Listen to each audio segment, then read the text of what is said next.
interview and job search strategies that work. So in this podcast, this particular one, one of the couple individuals asking me about jobs, about strategies for jobs, and this is my way of answering them. Of course, I'm going to send them the podcast, and basically, it's like, okay, what field do I go into? And I said, of course, that's up to you. Whatever you're passionate about. That's a general answer everybody gives right now. Truth be told, though, the field to get into is IT. Make the money, make as much as you can, and then pursue whatever it is that makes you happy. You get the money, you get a nice lifestyle, you get to a point where you're working from home full time, let's say, and then you do what you really want to do, which is whatever it is that you want to. Maybe you want to do whatever. You want to be a chef or a home baker or whatever. Then you do that after you've made your money, basically, or in tandem with whatever job you have. Let's say, for instance, you are you're a marketing person, and your job, you travel for your job, so that enables you to go place to place. Well, if you want to do something other than that, maybe you want to be a cook, or you want to be writer, whatever it is you want to be, do that on the side. So when you're in these other places, go and do that other passion of yours, on the company's dime, essentially. You might think of yourself as, what do they call that? Let's make up a word, like a workcation. Workcation. There you go. It's a work and your vacation. So a workation. A staycation, workation, something like that. So really, though, I know school's coming up. Either you're graduating from college, you're graduating from high school, and I'll just talk to the people graduating high school. And so here's the advice. You're going into a field. You're not going into IT. Let's say, you know what? I know IT. Let's just say IT, right? You're getting a bachelor's degree in information insurance. No, that's IA. A bachelor's degree in information systems. There you go. Right. 4-year degree, a bunch of theory. It depends on where you go. Depends on what country you're in too, actually. Curriculums are different. And you're not, they said, okay, do this. I said IT. Yeah, okay, I'm getting IT. And then they're like, okay, go to college, or whoever said go to college. Not me, though. I personally, information-wise, I think you should go and work. If you're in IT, just go to work. Save your money. Save your money. Save that $40,000 or $20,000 or $5,000 a year, whatever it is, based on where you live and based on what country you're in, and just try to get a job in IT. Help desk, low-level help desk, call center. That's free training for 5 weeks or 4 weeks. It's free training. Get some skill like that versus, and that's my advice. So let's just say, here's a strategy. You go and, you want to go to college, and, your parents are like, okay, go to college or whatever, or your relatives or whoever is like, go to college. So you're like, okay, they talked you into going to college, right? And they talked you into going to IT, let's say, right? Okay, fine, going to IT. And here it is. Write your resume down. If you don't know how to write a resume, just Google resume. How do I write a resume? And you can find it out. You can figure it out. And here's what you do. You put down your information, your jobs you've had. Maybe you haven't had a job. Just put whatever. Mowing lawn, whatever. It doesn't matter. And then put down the college you're going to. And then put down the degree you're getting. And then put down the year you expect to graduate. Just put that down. And then put down maybe some references. And then put down, if you know the certifications you're going to go getting or you're going to get, put those down, but put pending, pending, and put a year. Doesn't matter what it is. Put pending next year, right? Whatever. Let's say CCNA, for instance, Cisco Certified Network Associate. Put down 2020 and send it off. Boop, there you go. What you're after is this. Go in an interview. Go in as many interviews as possible, and then know the amount of salary. It's one thing for them to call you, right? And say, oh yeah, here you go. This is the offer. Or they'll just talk to you about a job. There's one thing. It's another thing if you're interviewing and they're telling you about the job and you're like, oh, wow. And then they tell you the pay. It's a totally different shift in your mindset from maybe it's potential, like, yeah, they're just talking, right? To actually, no, they see something in your resume. They see something in you that they really want to interview you. And that's when you tell them, yeah, this is what I'm going to do. Because what you're doing is you're trying to tell a story to them. What you're after is this. Most people most people in the Western world anyway, right, love to give you advice. They love to give you unsolicited advice about your career because they've done it, right? And they don't want to see you fail. They don't want to see you make a mistake, right? Because they've done it themselves and like, oh, wow, wouldn't it be nice to mentor somebody, And then, of course, most people in the West, they don't want to be mentored. Like, oh, no, I'll do it on my own. Versus most people in the East, like, are just wanting that knowledge. Like, please give me some, great knowledge, advice that I can use to succeed because there are people doing that, but it's not as prevalent as in the West. And that's probably, it has a connotation to it, basically, like, oh yeah, kind of mouthy and loudmouth, but most of the time it's in good, it's in good, they do it for a good reason. They're not doing it out of spite. They really genuinely want to help you. And they're just very nice about it. They're like, wow, this would be really cool, And it's just how it is. You're just taking a piece of their puzzle, basically. Okay, they're giving me this advice. I'm going to take it. I'm going to use all of it. I'm going to use it a little bit. Okay, good. Or not, based on what you want to do. And who better to believe than the person doing it than someone. I'll never forget a story. And here we go. I have a friend of mine, and his relative, now he's an older gentleman, his relative, now mind you, we're in IT together. I'm working IT, he's working IT, other people are working IT, and he asked, hey, what do you guys think about this, right? Oh yeah, hey, he wanted to know, like, well, should I pay for this training or should I just, what should I do? Because I need to get these certs. And everybody in our shop was like, hey, dude, just here you go. Come in early and we'll train you. We'll get you that certification. We'll train you up on that certification because he needed it for his job. And instead, what he did was he listened to his relative who wasn't even in IT. And then he went to somewhere and paid like $3,000 and still didn't get the certification because he didn't understand it. He didn't comprehend. That's what they're looking at when they talk to you. They want to try to mold you a little bit. So that person interviewing you, basically, that's what you're after. You're after to talk to them, and what they're looking, again, just to mentor you a little bit, right? So let's say you go to the interview, right, and it's IT. You got a bachelor's degree, right? I'm not sure what they go for. I don't know what they pay if you have a bachelor's degree. It's probably the same. Let's say $40,000. I'm going to assume. I don't know. I haven't looked it up on the internet yet. And you get $40,000. They say, oh yeah, your salary is going to be $40,000. Like, oh, that's really cool. Great. And here's what you do.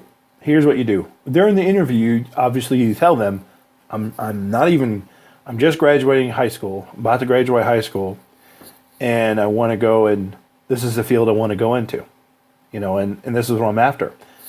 And they interview, and then from there, if they say, oh, okay, well, we'll still interview you, right? Great. If not, if they ask you, well, do you have any questions on us?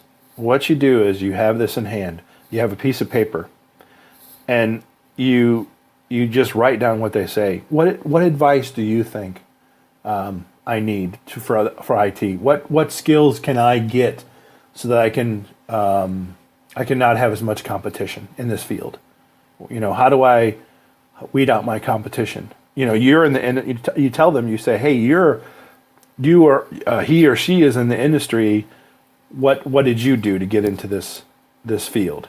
What are the steps that you took for this? And they're going to tell you, oh, this and that and the other, and then write that down. Here's what you do. You follow it up with like, Of course, you make sure that you have a Facebook or a LinkedIn or some kind of social, Twitter or whatnot. You follow it up with, do you have a Twitter? Do you mind if I follow you on Twitter? Do you mind if I add you to my LinkedIn profile? Here's what you're after. When you graduate college, because that's what you decided, let's say, now you have an instant resource. And maybe every 6 months, every 3 months, you just send them a message. How's it going? I just wanted to say hi. I really appreciate you interviewing me. Here's the takeaway. Here's some of the information I took away from that interview. And of course, you've already written it down. So then you just spill it out, right? And they're like, oh, well, that's so cool. Because what you're doing is you're validating their skill set. Because a lot of people in IT want to help other people. They're a teacher at heart. Really, they are. They want to teach folks. They want you to be successful. They see potential in you. Like, oh wow, this person can really do well. If they just did this and that and the other, and that's what they're thinking. But until you believe it, it's not going to work. And they've already seen it happen. But if you don't believe it, it's never going to work. And that's what they're after. They're after that validation. Because if they're able to show you or mentor you and educate you on IT, information technology, and now it's like, wow, validation for them. Now they can go, now they're, wow, I did something today. I helped another human become better. I helped another human figure it out. That little piece of puzzle that he or she was missing, I helped them attain that in this world. And I'll tell you, there's nothing in the world greater than when you talk to another person and you're able to change their family tree forever. There's nothing in the world that's better than that, my friend. Nothing in the world that you can do for a person. If you can help change their family tree forever. And that, it's obviously they have to want to do it as well, but if maybe they lack the skills, maybe they lack the easy button. And if you're, I'm talking to people in IT. If you're in IT and you're able to knock down the amount of years it takes to learn something.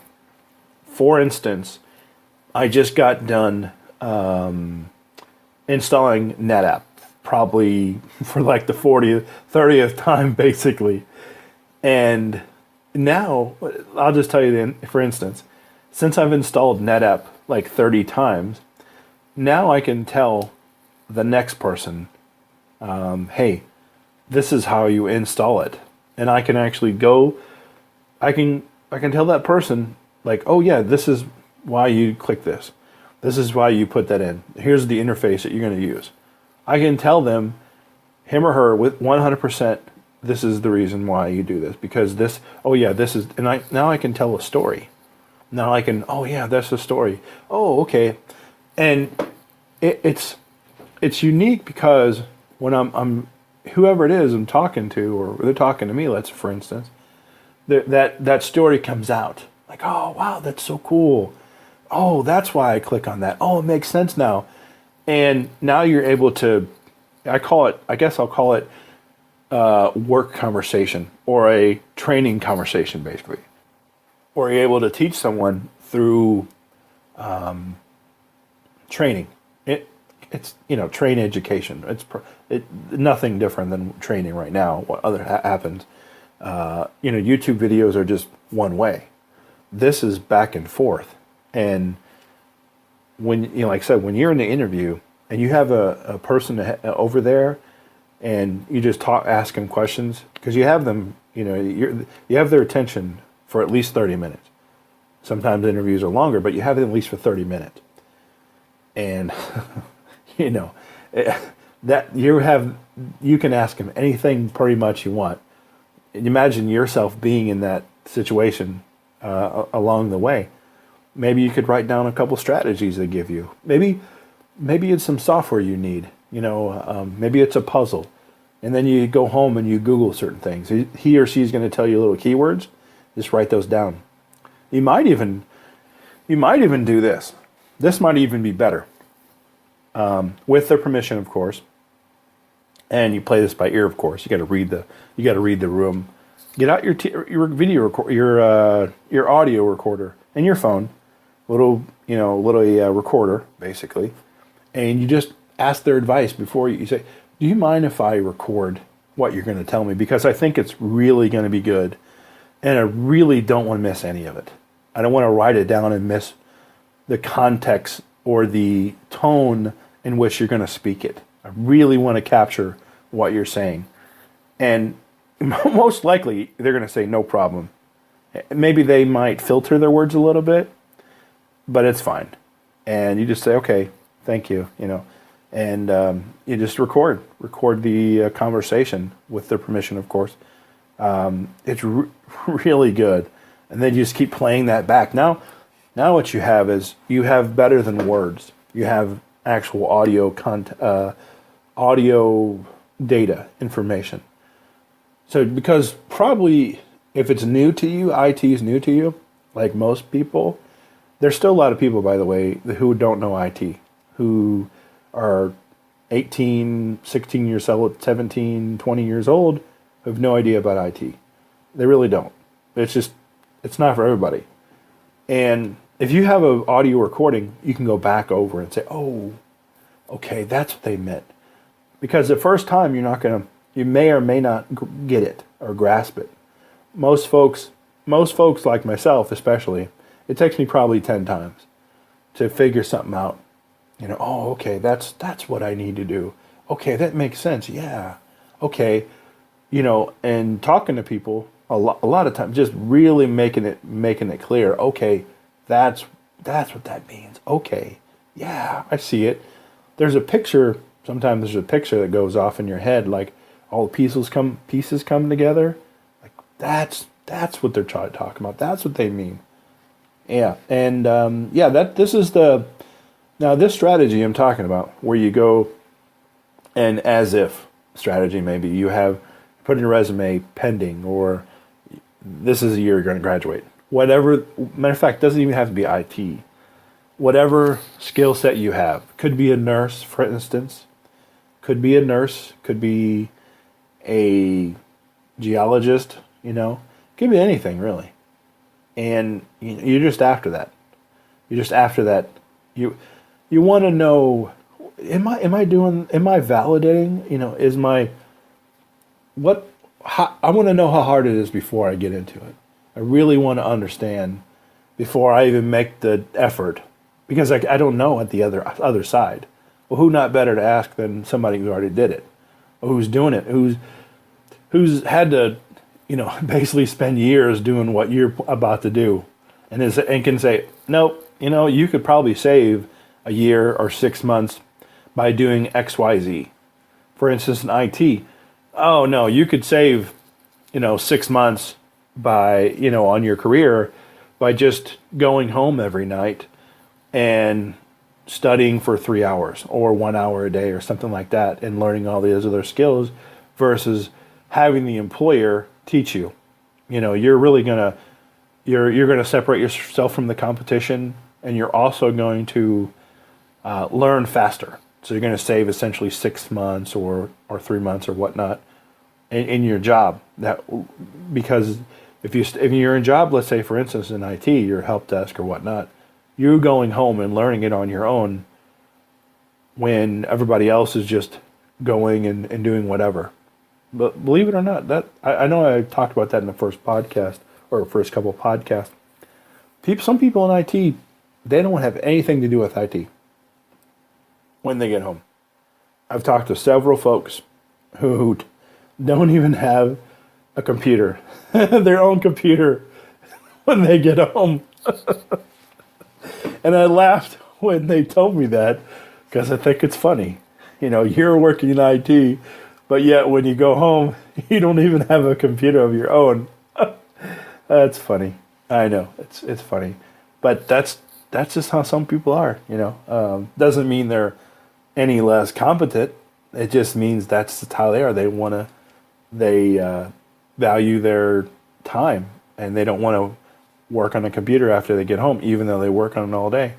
And I'll tell you, working with folks, if you'll know the writing on the wall when you get to a job, and someone's there 5 or 6 years, and they're doing the same job, and they're in help desk for 5 or 6 years, and a lot of times, the strategy is you want to take a notebook with you and just write down, but just know if they've been there 5 or 6 years, they probably don't have they either love their job so much, or maybe they are, they've made it and they're good, or they're content, which is awesome either way. But I really, if you're trying to move up, that's not the person you ask. The person you ask is, or the person you want to mentor you is somebody who has done what you're doing. You want to be a systems admin? Ask a systems admin. Don't ask a help desk person who's been there for 5 or 10 years or 9 years or 8 years, because they don't know. And chances are they don't want to be a systems admin. They just want to stay help desk. So if you want to be a systems admin, ask a person who's sysadmin, and then seek out their advice and seek out what do I need to do so I can bypass working here 5. You don't tell them this, but you say to yourself, I want to bypass working here for 5 or 6 years, and I want to only be here maybe 6 months or a year, and I want to go to sysadmin. What do I need to do? Well, I need to talk to a sysadmin so that I can find out what it is that I need to do, because So thanks everybody for viewing this podcast, listen to this podcast rather, and have a great day.